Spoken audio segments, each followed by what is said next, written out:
O povo de Israel se estabeleceu no Egito, e os descendentes de Jacó e José se multiplicaram. Por um longo tempo, os egípcios mostraram sua gratidão a José por salvar o Egito de um grande cataclismo, e por isso, seu povo foi tratado com respeito. Mas muitos anos após a morte de José, a vida dos hebreus no Egito começou a mudar. Deus tornou os descendentes de Abraão férteis. Portanto, a população hebraica no Egito cresceu rapidamente. Os israelitas eram agora numerosos, mais poderosos e influentes.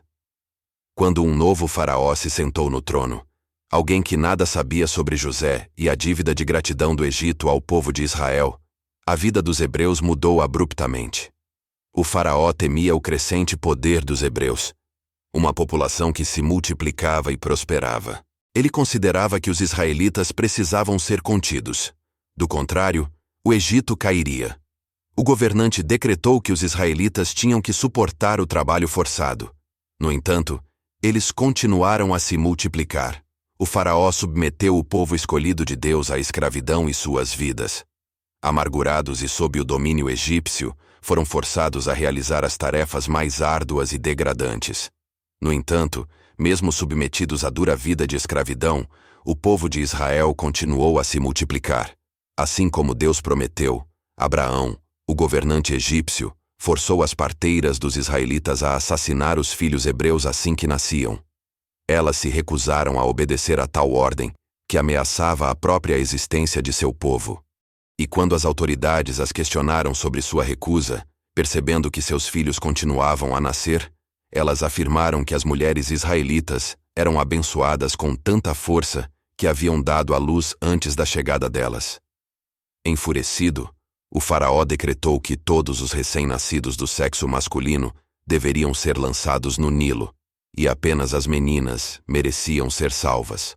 O terror cresceu entre os hebreus, e as mães viram seus filhos sendo arrancados de seus braços. Uma mulher da tribo de Levi tentou esconder seu filho, e por 3 meses a criança conseguiu escapar da ira do faraó. Mas à medida que crescia, tornou-se mais difícil escondê-lo. Desesperada para salvar a vida de seu filho, ela colocou o bebê em um cesto de junco e o deixou navegar pelo Nilo. Sua mãe rezou a Deus, pedindo por sua misericórdia para salvar o destino de seu filho. Enquanto o cesto com o bebê flutuava no Nilo, sua irmã o perseguia. Seguindo ao longo da margem, a vontade de Deus então guiou o cesto em direção às margens do rio, precisamente onde a filha do faraó estava se banhando. Vendo o cesto entre os juncos, a princesa egípcia ordenou à sua criada que o pegasse. A filha do faraó ficou atônita ao descobrir que havia um lindo bebê dentro dele. Todas as evidências indicavam que tal criança só poderia ser descendente dos hebreus. No entanto, ela decidiu adotar a criança e a chamou de Moisés, pois ele havia sido salvo das águas. A criança então cresceria entre a mais alta nobreza egípcia, sem saber que um destino ainda mais glorioso o aguardava. Moisés havia sido resgatado do Nilo pela princesa, filha do faraó egípcio. Ela o adotou, e Moisés cresceu entre a mais alta nobreza egípcia. A princesa precisava de uma ama para o bebê, e para alimentar Moisés, uma escrava israelita foi trazida, que na verdade era sua mãe biológica. Entre os príncipes egípcios, ele teve uma vida de luxo e privilégios, e já adulto, ele queria ver pessoalmente como os hebreus, seus antepassados, estavam sendo tratados. O príncipe sentiu-se nada menos que horrorizado ao testemunhar as condições sob as quais seus irmãos estavam vivendo. Vendo um capataz egípcio espancando brutalmente um escravo israelita, Moisés tomou posse da vontade e atacou o egípcio. Este acabou morrendo. A notícia de que Moisés havia cometido um crime terrível se espalhou rapidamente, e o faraó ordenou que Moisés fosse preso. Sem outra alternativa, Moisés partiu para o exílio. Vivendo agora como um vagabundo, Moisés encontrou um grupo de jovens mulheres que estavam tentando dar água ao seu rebanho, mas um grupo de pastores estava impedindo as meninas de alcançar o poço. Moisés interveio em nome das meninas, permitindo que dessem água aos seus animais. As meninas agradeceram ao egípcio, e o apresentaram ao pai delas. O pai das meninas convidou Moisés para viver com eles, e ofereceu a ele uma de suas filhas em casamento. E o ex-príncipe egípcio se estabeleceu nas terras de Midian. Ele e sua esposa Zípora deram à luz a Gerson, e juntos viveram em paz em sua nova casa. Mas enquanto isso, o povo de Israel sofria sob o domínio egípcio. O tempo passou, e um novo faraó agora se sentava no trono. Seu governo era ainda mais rigoroso com os hebreus, e o povo escolhido pediu a ajuda do Criador. Deus não ignorou os descendentes de Abraão, pois nunca esqueceria o pacto feito com os israelitas. Moisés estava guiando seu rebanho, pastando no Monte Horebe, a montanha de Deus, quando viu um arbusto espontaneamente se incendiando. Intrigado, Moisés se aproximou do arbusto e percebeu que, apesar do fogo, a planta não era consumida pelo fogo e pelas chamas, e Moisés ouviu o chamado do Senhor. Deus disse: Eu sou o Deus de seu pai, o Deus de Abraão, o Deus de Isaque e o Deus de Jacó. Deus declarou que havia descido para responder ao clamor do povo escolhido, e Moisés seria o instrumento de Deus para libertar o povo de Abraão dos egípcios. Moisés não estava convencido. Ele era apenas um homem simples e não conseguia imaginar que sua voz fosse ouvida.